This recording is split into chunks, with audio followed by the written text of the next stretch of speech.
Coffee with a Chair was recorded before a live studio audience. Welcome to our very first show of 2023. Happy to have you with us.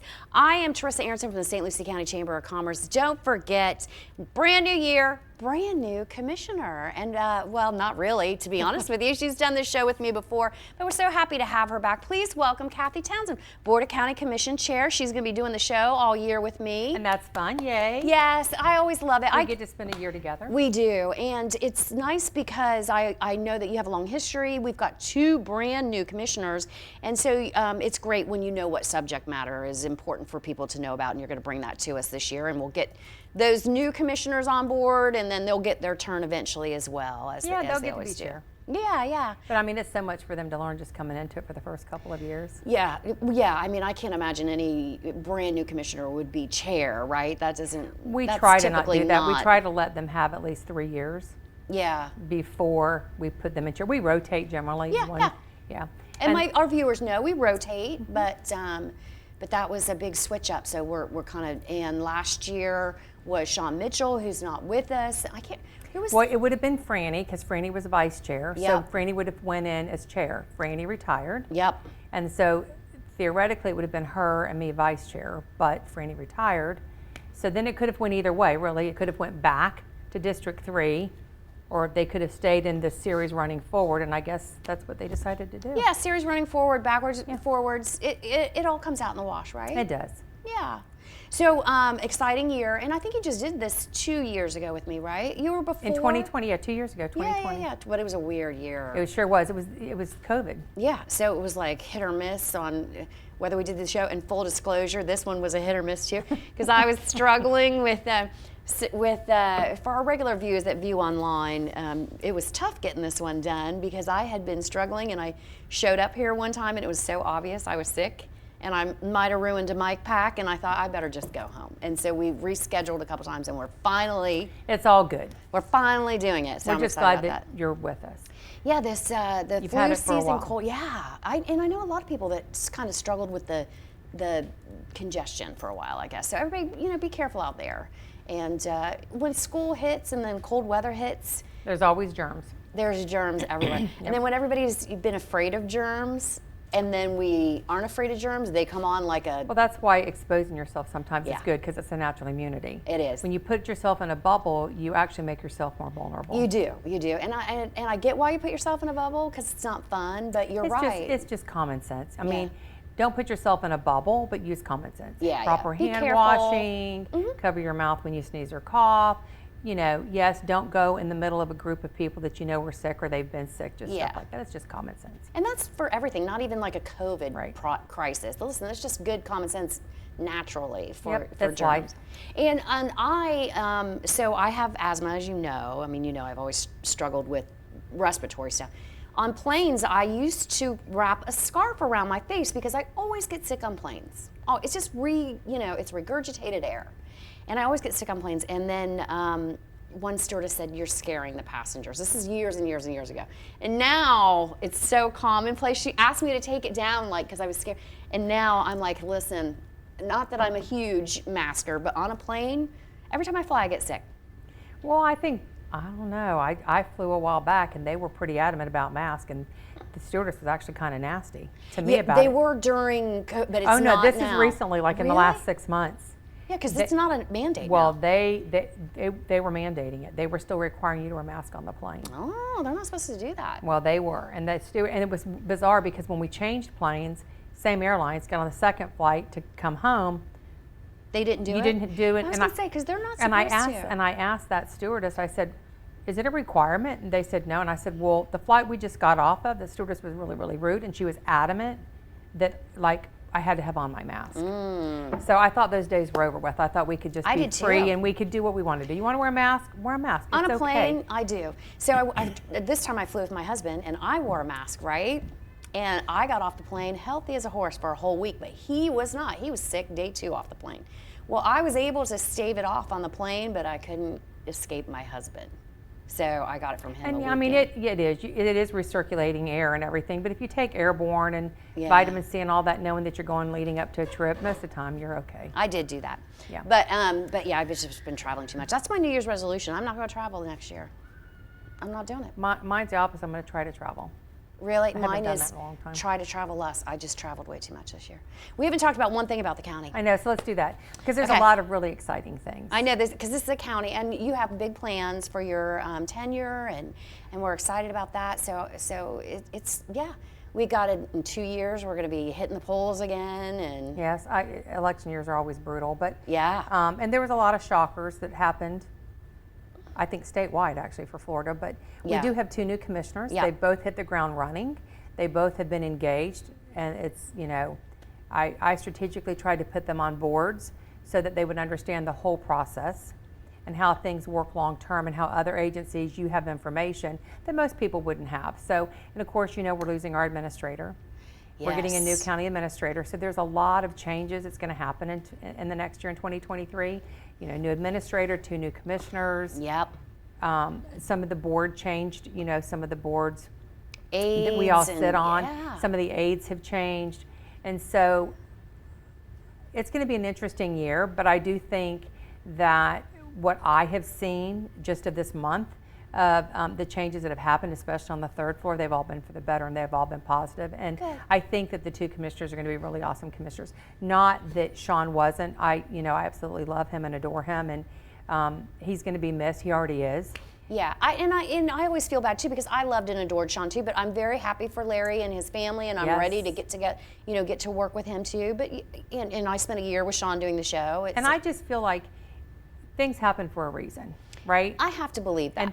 And things change, and they change all in God's timing, and there's a reason behind everything, and it's all going to work out for the betterment of the people. And the good thing at the end of the day is, and I've said this during the campaign when people would ask me, I said it doesn't matter really who wins because you've got really good people running for office. And I think the 2 people that won, they do care about the community. That, like I said, they've hit the ground running. And I think that they really do want to learn about the community. I think they're both very humbled by being elected. And I think that we are going to really be positioned into a good place moving forward in 23. Good. It's going to be finding the right administrator. I was just going to talk to you. I wanted to unpack a couple of things. One is you as the Board of County Commission Chair, you get to assign the boards, whether it's fire board or chamber board or whatever board.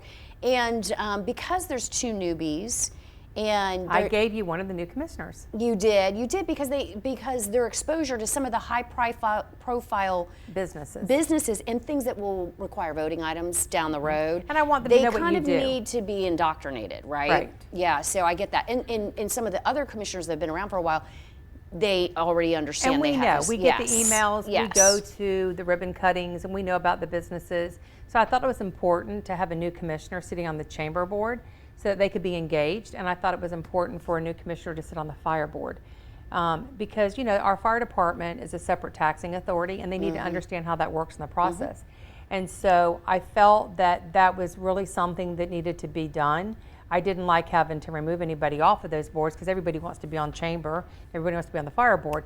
But I felt it was really important in moving forward to have the 2 new commissioners sitting on each of those boards so that they could really educate themselves and learn. Yeah, it'll help because we tackle everything from scholarship programs with long histories to development review. Right, task and force. grants. And which, by the way, yeah. I do want to say, in the process of when we hire the administrator, it's done by the commissioners. But I want to really engage and encourage you and Pete Test from the EDC and Maddie from the builders. The 3 of you play an important role in this community, and I want to have your input on the decision and when we do the interviews. And I'm going to be requesting that from the rest of the board to see if they're okay with that, because I think that the 3 of you bring a lot of information and a lot of things that we don't consider and think about. And I think to have the total package and moving forward, we've got to get this right. And I think having 2 new commissioners and the 3 of us that have been here, I just think it only makes good sense to have the 3 of you included in the decision. And we appreciate that very much. It means so much to us that 1, that you value our opinion, and 2, we could be a part of the process because we each do bring our specific skill set to the table. I have to admit, at least one of the candidates that's been notified they're a final candidate has reached out independently, because they're not stupid, right? Like, they were like, I'm in the finals, I'm going to call. They've reached out to the EDC, the TCBA, and the That's good chamber. to know, though. I mean, that's good. I don't know who it is, right? But that's good advice, and that's wonderful, because it shows that they're enthusiastic, they're forward thinking. And I don't even know if you guys have been given the final list. We have not. I know. We haven't. I know. So offline, I'll tell you. So if they've I know. If they've already reached out to some of them and said you're in the final, I think then the that process they may is moving have. faster Yeah. than I had realized. So I was thinking. But you guys are interviewing in late January, I thought. Yes, and I was Yeah. thinking it would probably be March or April before they actually would come on. But I was thinking it was probably going to be because the committee that was looking at all the applicants would probably take until the end of January, February. Oh, there's a committee on the applicants? Yeah, there is somebody that's looking at all the applicants and narrowing it down. Is it the headhunter, or is it? I believe It's- that the attorney that we hired Okay, yeah. is looking at all of the applicants and narrowing them down, and then bringing the top 4 Okay, to us. okay, that's what I thought too. Yeah, yeah. And he's been encouraged. From the time it first went out, he wasn't expecting anybody, because it came out at Thanksgiving. Oh. And before Thanksgiving, there was already 4 applicants that had applied in just that very short time. And then after Thanksgiving, there was a lot more that came in, he said. And he said that there were some really strong opponents. I also know that we have some staff that has applied for the position. Oh, yeah. And I do think that the staff members that have applied are very, very educated and would make wonderful administrators as well. But I think we owe it to the people to go out into an international search and see what's out there. Yeah, I think an international search is always the safe bet. So you can say, yes, we did choose this internal candidate, if you do, but we looked at all our options, right? Right. And I think it's the right thing to do. I We do owe that too. to the taxpayers. Yeah. To do that, we do. Yeah, good stuff. But yeah, late January. What are you looking for? What do you think is the most important quality you think this person should have? Well, as you know, we're no longer a small county. No. I think we're facing the same issues as every other county, probably every other state, and that is homelessness and affordable housing. Those are issues that are not just right here in St. Lucie County.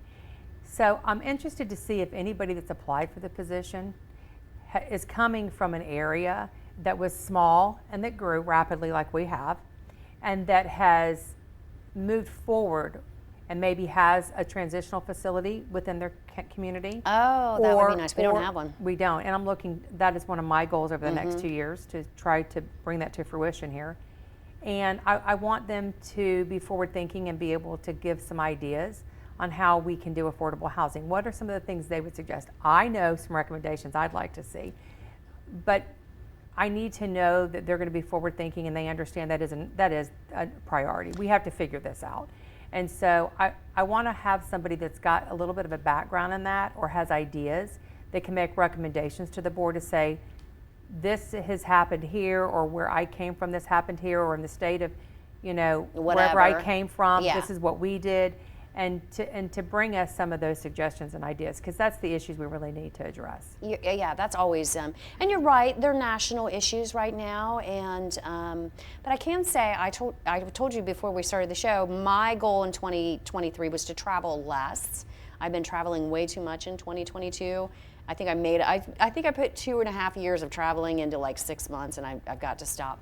But I was on the West Coast, and I can tell you, in comparison, our homeless problem, in comparison to the West Coast, It's nothing.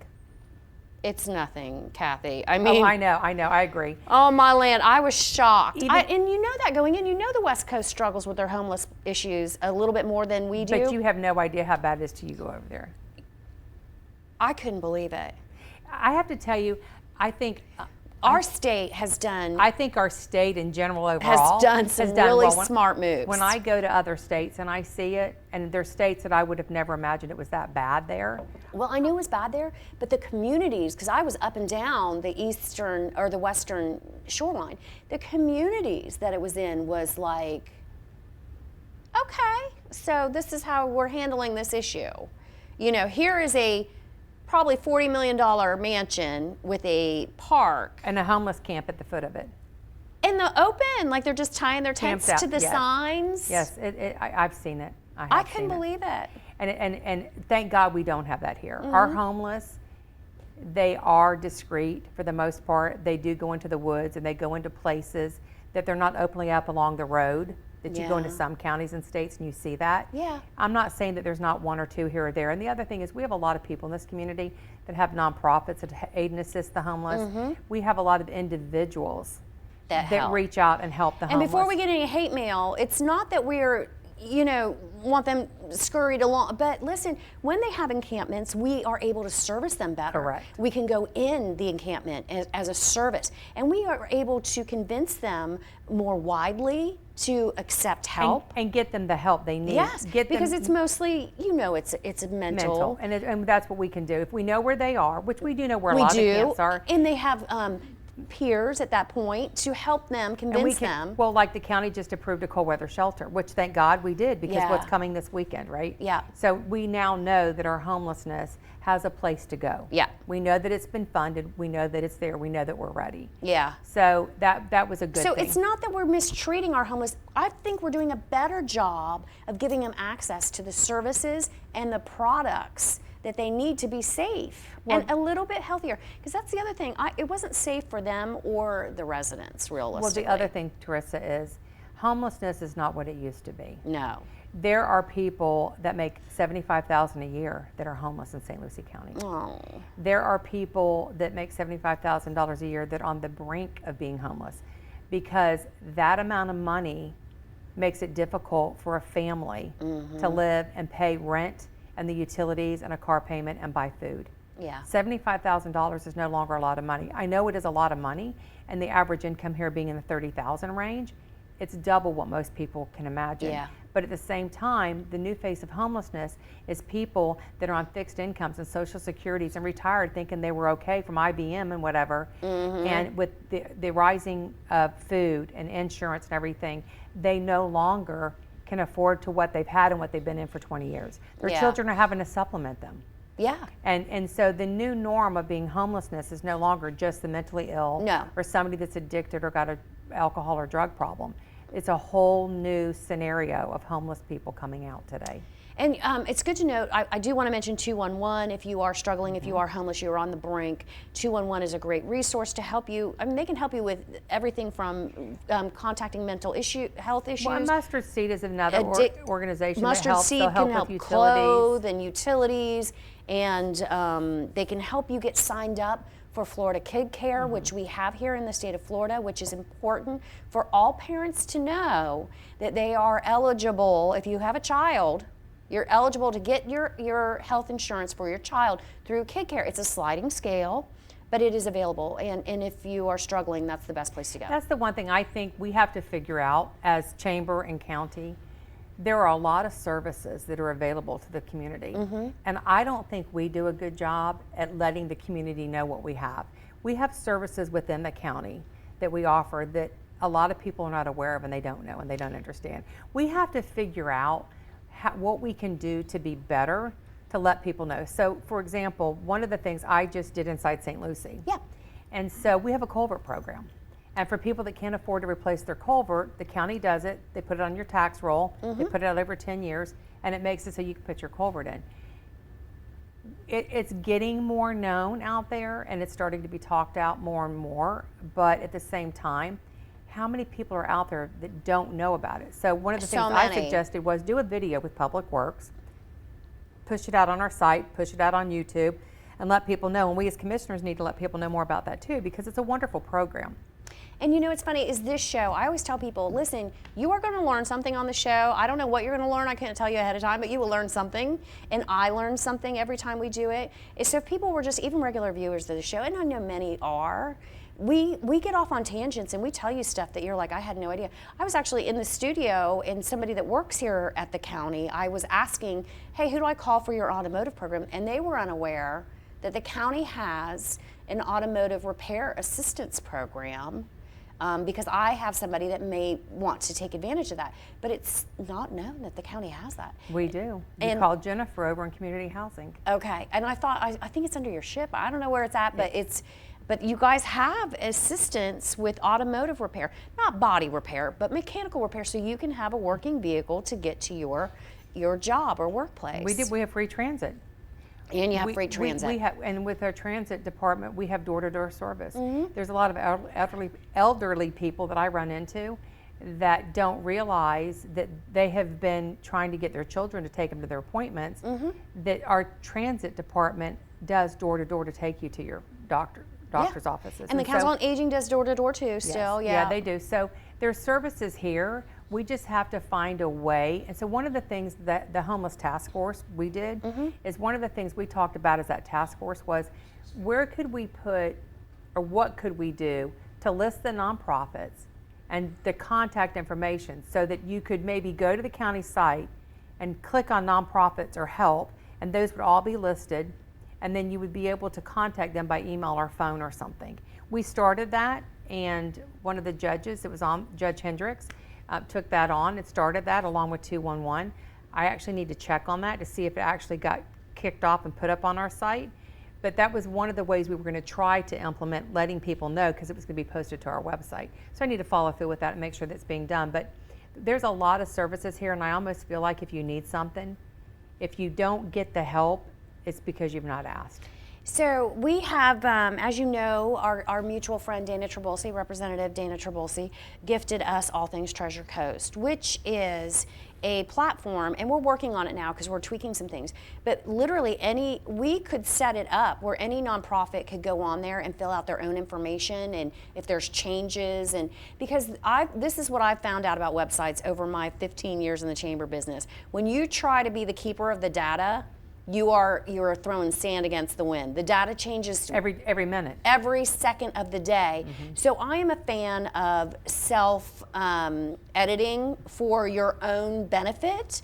So I would be willing to set up a link and set up a platform where they can put in there who's the latest contact, what services they provide, and it's searchable. Okay, so we'll have to get with our communications department and see where they are with that link on the website. Okay. And then maybe that same link can be put on your website. Yep. Maybe your IT person Yep. can make it so that the nonprofits can go in and change it, and they can update it themselves. Yeah. If we use our All Things Treasure Coast, they can, because that's really what you want. And then if they know it's on our website, it's on the county website, I'll see if I could get our cities to also get in on that. And it's one place that it has to be. That's the other thing. Like when this website has their database of people and this website has their database of people, it becomes a lot, and you get bad information. But somebody and when might you're not in crisis, think about that's us. the worst thing. They might not think about us, but they might think about the chamber, because the chamber has a name, right? Yeah. Anywhere you go into a town, what do you do when you want to do something? You look on the chamber site. So